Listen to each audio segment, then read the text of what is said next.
Quoi? L'écologie, il y a encore des gens qui s'en foutent? Non. Ah, cette histoire croustillante de char à voile et de ballon rond. Évidemment, personne m'a demandé mon avis, donc je vais le donner. Tout a commencé par une conférence de presse du PSG où, suite à une question sur l'impact écologique des déplacements de l'équipe, l'entraîneur a dit qu'il envisageait le char à voile. Et boum! Satire! Pleine lucarne, ironie 1, sens du timing 0. Alors oui, la blague tombe à plat, mais en même temps, prendre un vent, n'est-ce pas une bonne manière de démarrer en char à voile? Et boum! 2-0 pour l'ironie. Trop tard, la blague est lâchée, le joueur se bidonne et le coach se marre. Ah oui, sacré coach se marre. Quoi? Non, si!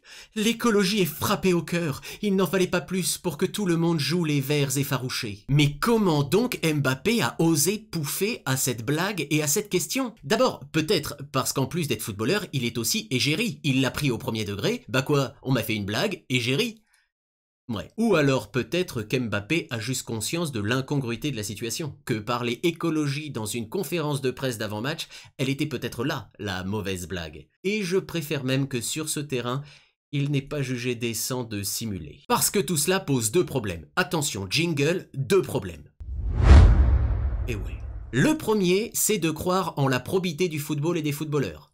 Bah, ça fait bien longtemps que le foot a la morale dans les chaussettes et qu'il est devenu le terrain de jeu ultime de la consommation de masse. Les joueurs, puissent-ils être géniaux et sincèrement passionnés par leur sport, sont ni plus ni moins que des hommes sandwich en quelques shorts. Comment peut-on demander à ce sport et à ses représentants d'être engagés et cohérents alors que les principaux sponsors sont des marques de soda, de bière et de chips? Le sponsor principal de la Ligue 1, c'est Uber Eats.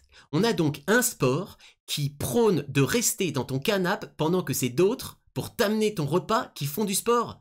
À ce point de malhonnêteté intellectuelle, c'est devenu du football. Et puis, dans cette affaire, on parle du PSG quand même. Le club détenu par les Qataris. Ceux qui font construire actuellement des stades climatisés dans le désert sur le cadavre de 15 000 ouvriers.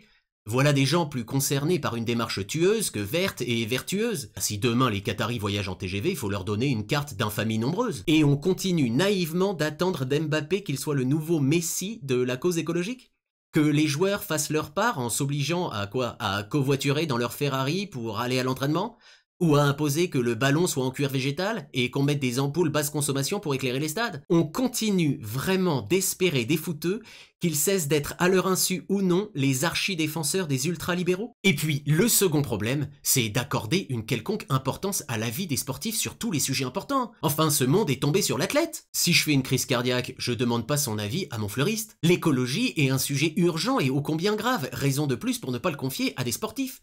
Si on glorifie au rang d'exemple les rois de la transpi, bah transpi pour nous, là on laisse les footballeurs nous tirer une balle dans le pied. À force de les prendre pour modèle moral, ça devient l'étalon d'Achille de l'intelligence partagée. Et puis surtout, c'est insoutenable, cette moralisation permanente qui asservit notre libre arbitre et nous intime sans cesse de jouer les juges de tous, à agiter notre drapeau dès qu'il y en a un qui se met hors jeu ou qui n'est pas aligné avec le bien commun écologique ou nos convictions. Ça ne fait qu'entretenir et alimenter cette assourdissante et épouvantable machine collective qui n'a plus pour seul carburant que le plein d'essence, l'indécence et la fin du bon sens. Alors peut-être qu'à l'heure de la sobriété, on a tous intérêt à commencer par économiser notre énergie, y compris mentale et morale.